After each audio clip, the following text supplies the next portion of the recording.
전투기 KF-X 개발이 순항 중이다. 지금 상황으로 봐선 100% 성공하리라 본다. 엔진을 제외한 주요 부품은 국산화에 성공했다. 특히 AESA 레이더 국산화에 성공했다. 우리나라는 사실상 마지막으로 전투기 개발에 성공하는 국가가 될 것이 거의 확실하다.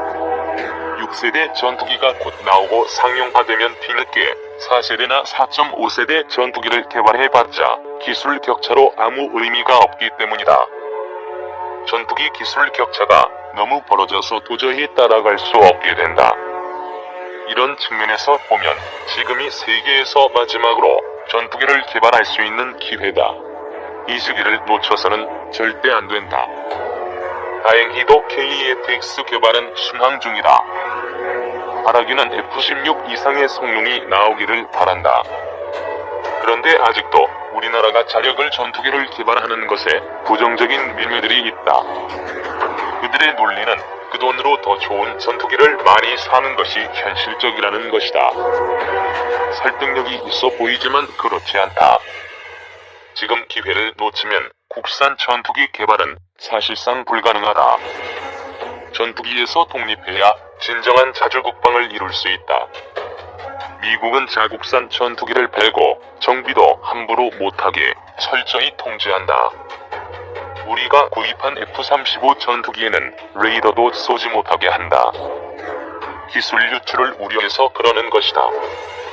미국은 자국의 이익을 위해 그럴 수밖에 없을 것이다. 그러나 우리 돈 주고 산 전투기를 열어보지도 못하고 정비도 못하며 무기도 함부로 달 수 없다. 성능 테스트를 위해 레이더를 쏘지도 못하고 있으니 우리는 비싼 돈 주고 전투기를 빌려 쓰는 것이지 전투기 소유주가 아니다. 전투기 독립은 자주국방의 필수이다. 늦었지만 지금이라도 우리가 탈 우리 전투기를 개발해야 하는 이유가 여기 있다. 우리가 만들었으니 달고 싶은 무기 마음껏 달고 원하는 만큼 개량할 수 있다. 그리고 더 중요한 것은 KF-X를 기반으로 우리는 빠르게 다음 전투기들을 만들어갈 것이다.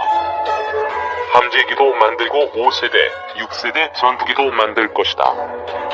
우리는 수원인 전투기 엔진도 결국 만들 것이다.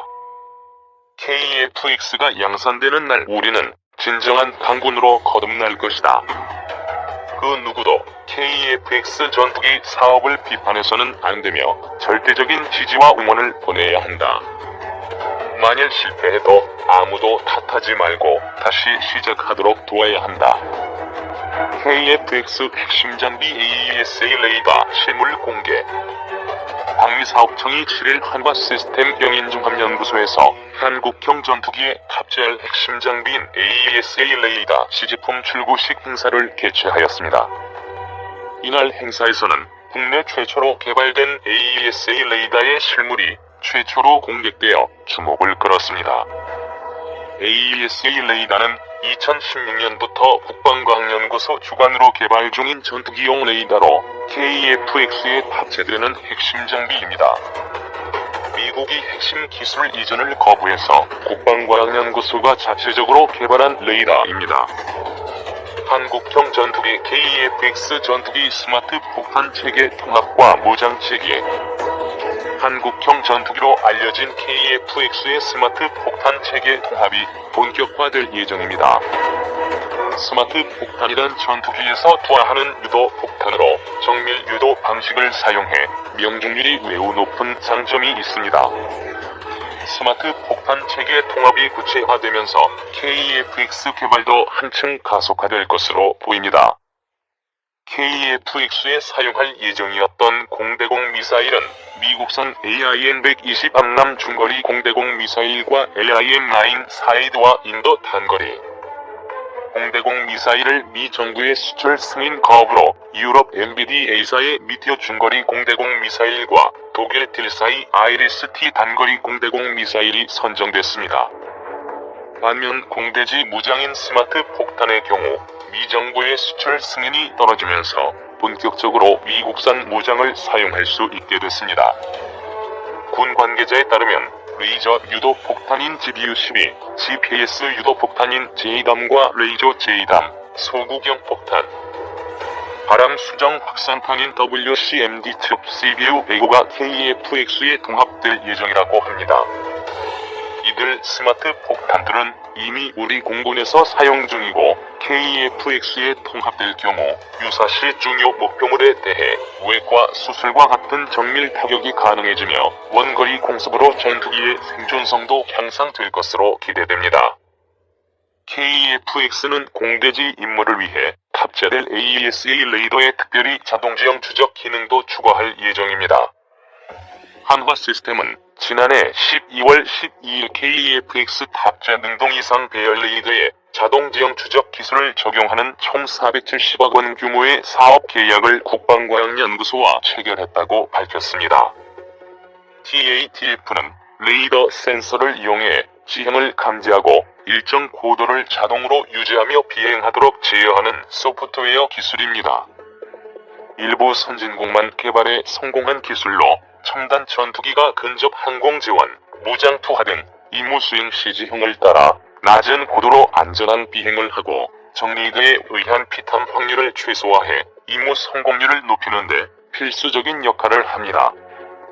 이와 관련해 자동 지형 추적 기능의 핵심 장비라고 할 수 있는 지형 추적 컴퓨터는 지난해 연말 방위사업청과 이스라엘 엘비스가 계약을 맺고 기술 협력 생산을 진행할 예정이다. 계약 금액은 520억 원으로 알려졌습니다. 4.5세대인 한국형 KX 전투기의 길이는 16.9m, 높이 4.7m, 폭 11.2m입니다.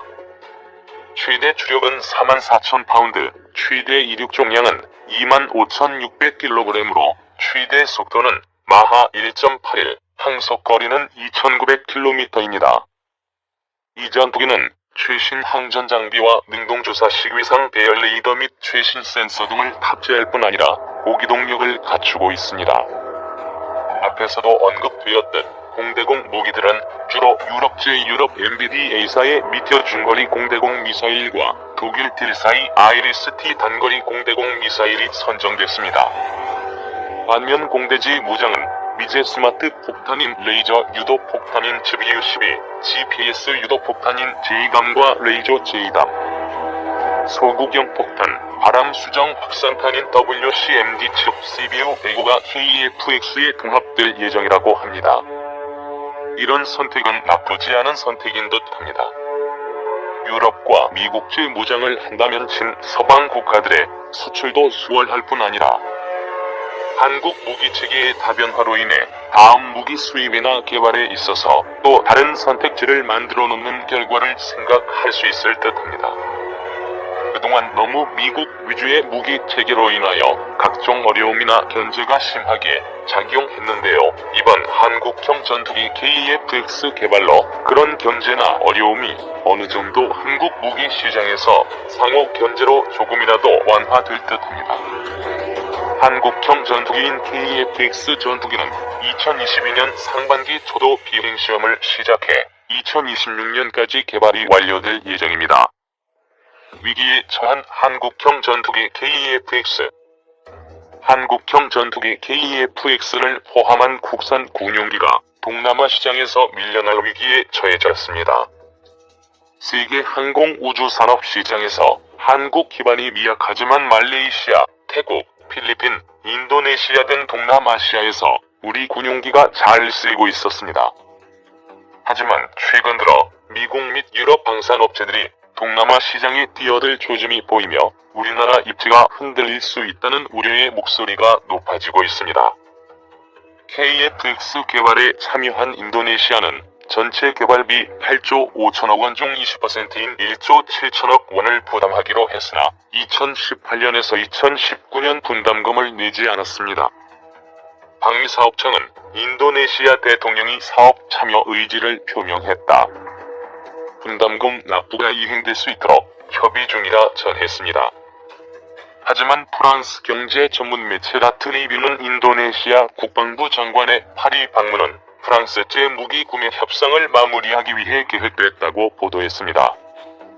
이 매체는 최종 계약이 맺어지지 않았다며 인도네시아가 다쏘 라팔 전투기 48대와 TC-NSE 스콜펜급 잠수함 4척, 고윈드급 초계함 2척 구매를 희망한다고 전했습니다. 위도도 대통령은 2020년 리더십 회의 직후 프랑스 무기 구매는 아직 결정되지 않았다면서 브라보워 장관이 프랑스와 한국, 동유럽 국가 무기 구입에 대해 평가했다. 곧 결정할 것이라 말해 그 배경에 관심이 쏠렸습니다. 방산업계에서는 인도네시아가 KEFX 개발 분담금 지급을 미루는 상황에서 미국과 유럽 방산업체의 움직임이 심상치 않다는 반응입니다. 프랑스 해군의 라팔은 세계적 항공전자업체인 델레스가 개발한 다기능 이상 배열 레이더와 전자장비를 장착했습니다. 프랑스, 미국, 유럽에서 사용하는 대부분의 항공무장 운용이 가능합니다. 스칼프 장거리 공대지 미사일까지 장착할 수 있습니다. 그러나 라팔은 해외 판매 실적이 좋지 않아 2024년까지 180대를 구매하는 것에 인도, 이집트, 카타르가 100대를 도입했고 시리아, 리비아 등 실전 경험을 쌓았습니다. 그러나 벨기에, 캐나다, 싱가포르, 브라질 등에서는 고배를 마신 상태입니다. 새로 만든 전투기의 손익분기점은 300대 안팎이므로 20년이 흘렀어도 손익분기점을 넘지 못한 셈입니다. 이는 프랑스 항공우주산업에 악영향을 미칠 뿐더러 라팔 장비와 부품 생산에 참여한 협력업체의 이탈을 막을 수 없게 되었습니다. 프랑스가 라팔의 인도네시아 판매에 적극적인 이유입니다. 미국과 러시아도 마찬가지로 인도네시아 시장 공략에 나설 태세입니다. 인도네시아는 미국 로키드 마틴 F-16V 32대를 구매할 예정이라 밝혔고 러시아는 SU-35S 11대 판매 계약은 이루지 못했지만 판매 시도를 지속할 것으로 전망됩니다. KEFX는 2026년에 개발 완료할 예정이나 라팔이나 F-16과 비교할 때 우위에 있지 못하며 눈에 띄는 것은 미티어 중거리 공대공 미사일 정도입니다. AESA 레이더도 개발되고 있지만 라팔의 RB2, AA 레이더보다 우수할지는 미지수입니다. 다쏘나 로키드 마틴 등이 인도네시아에 우리나라보다 더 많은 기술 이전을 약속한다면 더욱 불리해질 수 있습니다. 다른 동남아 국가도 사정은 비슷합니다. 말레이시아는 FA-50 구매를 고려하고 있으나 중국과 파키스탄이 합작한 JF-17의 공세가 만만치 않습니다. 최신형인 JF-17 블록 3은 헬멧 장착 조종기와 AESA 레이더와 등을 갖추며 전투 능력이 향상되었습니다. 파격적인 가격과 절충 교역 조건을 지시하는 중국의 FA-50의 수준을 낙관하기는 어렵다는 평입니다. 필리핀은 FA-50 추가 구매 대신 신형 전투기 도입을 고려하고 있는데 스웨덴 사브 그리펜이 후보로 거론되고 있습니다. 필리핀은 국산 수리온 헬기 대신 로키드 마틴의 블랙호크 헬기를 구매했는데 수리온 10대를 구매할 수 있는 가격으로 블랙호크 16대를 제공했다고 알려졌습니다. 로키드 마틴이나 다쏘 등은 검증된 전투기 성능과 기술 이전, 다양한 대금 지급 조건 등에서 우리나라보다 우위에 있습니다. KEFX의 확정 물량은 한국 공군 120대와 인도네시아 60대뿐이며 손익분기점의 절반도 못 미칩니다. KEFX가 수출이 쉽지 않은 상황에서 인도네시아가 이탈한다면 KEFX의 대당 단가는 상승하여 항공우주산업 생태계 유지도 불가능합니다. 동남아 시장을 지키기 위한 정부 대책 마련이 시급합니다.